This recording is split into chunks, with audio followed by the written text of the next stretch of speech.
if she had stayed in her village when the Nazis came in 1942, her fate would have been the same as every other Jewish person that remained in that village, who had to dig their own grave and who stood there as they were shot into that grave. I don't need lessons about anti-Semitism from anyone, thanks. Evil is evil and calling it out is not anti-Semitic. And finally, to the young people in the audience here, because you are the future, and when you are showing resistance, you are building for your future. Whether you're showing resistance by Long live Gaza! Long live Palestine! Long live Gaza! Long live Palestine! Viva, viva! Viva, viva! Viva, viva! Viva, viva! From the river to the sea! From the river to the sea! From the river to the sea! Viva, viva! Viva, viva! Viva, viva! Viva, viva! 1, 2, 3, 4! 1, 2, 3, 4! 5, 6, 7, 8! 5, 6, 7, 8! Free, free! Free, free! Free, free! Free, free! Long live Gaza! Long live Gaza! Long live Palestine! Next person we've got is Ibrahim. He's a Palestinian man from Hatfield. He was a refugee from Palestine and he came to the UK in 2002. He's got a message from the Palestinians and from Gaza, and he's here with his 2 children.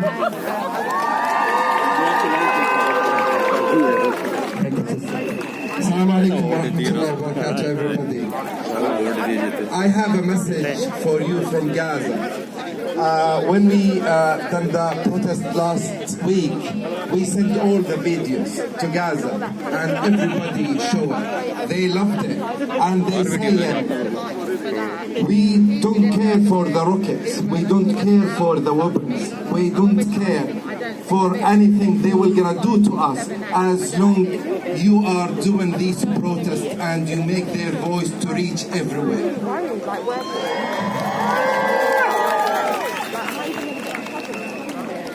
We thank you all from every country.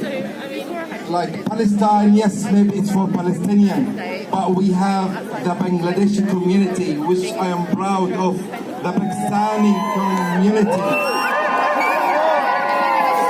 the African community, Indian community.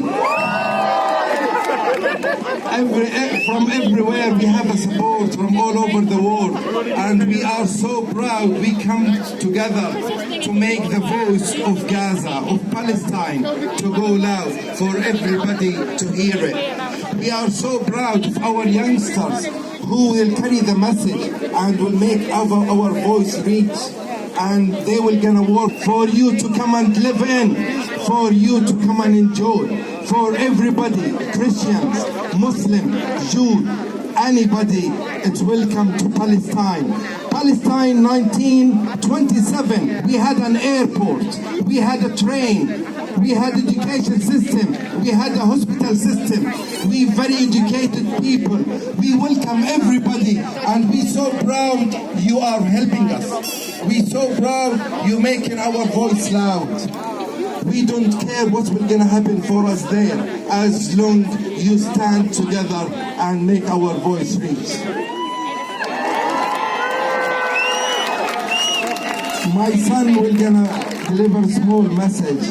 Jawad.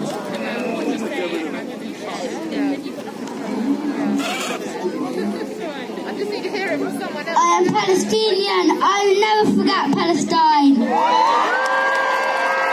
Thank you so much. And I would like, lastly, to thank our brother Hamza Chowdhury, the Bangladeshi brother who risked his future, Leicester City player, by raising the flag in the stadium. We think We thank Brother Riyad Mehrez from Algeria to raise the flag in the stadium as well. Brother Bugba from France as well, when he won, he raised the flag. Everybody is working for Palestine. We thank you all. Jazakumullah khair. Thank you.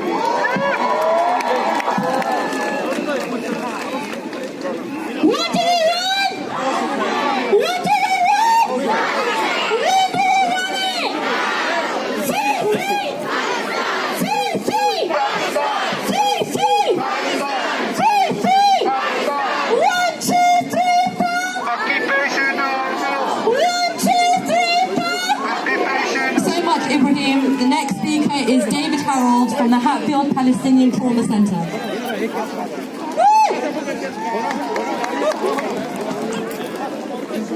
Hi there, and solidarity with Ibrahim. Thank you. Well done. This small group, which I have the privilege to belong to, based in Hatfield, has direct contact with people in Gaza. What I have to tell you now is a reflection of their voices given to me, some of them adult and some of them children. And what I'd like to do now is to wave to all the children in the crowd here, and I want all the children to wave back to me so that I can say that the children of St. Albans here are waving to the children in Gaza.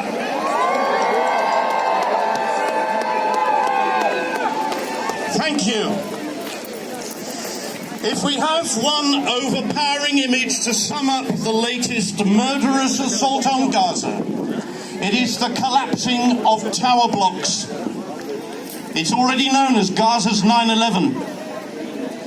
Each of those tower blocks contained nearly 100 families.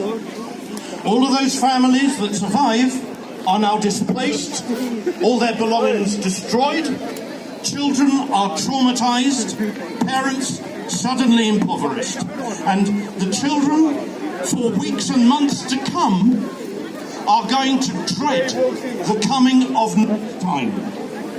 For 11 nights during that time of terror, repeated bombings were like earthquakes, keeping those children terrified and awake all night. Death seemed certain. The noise was so great, I'm told, that one parent said to her child, "Don't worry, you will not hear the bomb that kills you." For these families, for the 600 injured children and more to be pulled out of the rubble even now, the long, slow process of rebuilding themselves from the inside begins. The media circus has moved on. For us, solidarity does not end with the ceasefire, it begins with the ceasefire. As they say in Gaza, we are not numbers. We are human beings who survive through attachment to other human beings.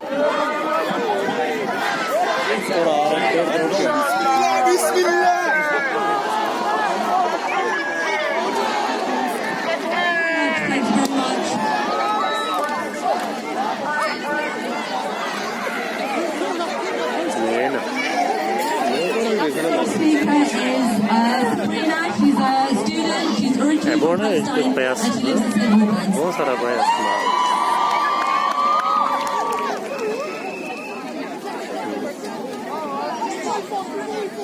Thank you for your comment. I will not be silent to demand justice for Palestine.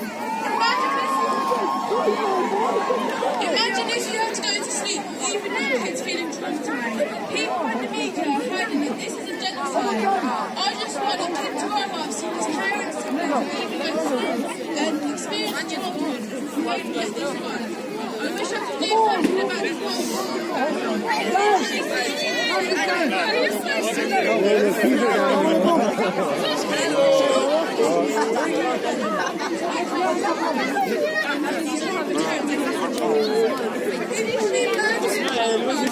Where's this man? I need him. I need this man right here. The whole world goes blind and turns silent and won't speak out to those people. But we don't have to. We've got our voices being heard and we will tell. Let these had. Free Palestine. I will not be silenced as I demand justice for Palestine.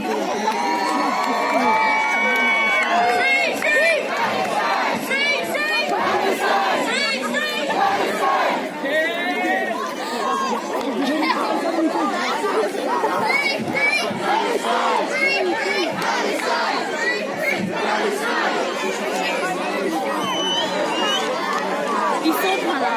What's the name?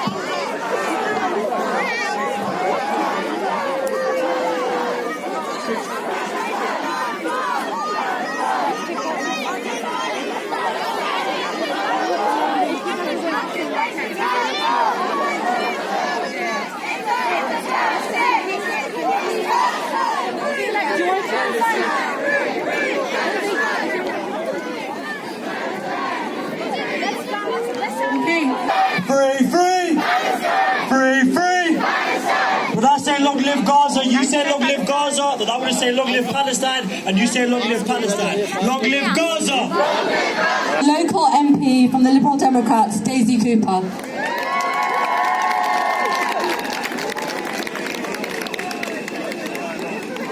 Okay guys, you ready? Good evening, St Albans. So much has already been said. I can see how much people are hurting. I can see how angry people are. And I can see that many are grieving. It has been heartbreaking. It has been horrifying to watch the scenes of violence. After 11 days of fighting, more than 250 people lost their lives. And children, mostly Palestinian. Now I know, we all know, that the two sides of this conflict are far from equal. Palestinian people are being oppressed. They are losing their land, their homes, their freedoms at the hands of a far-right Israeli government. A friend of mine from a once war-torn Uganda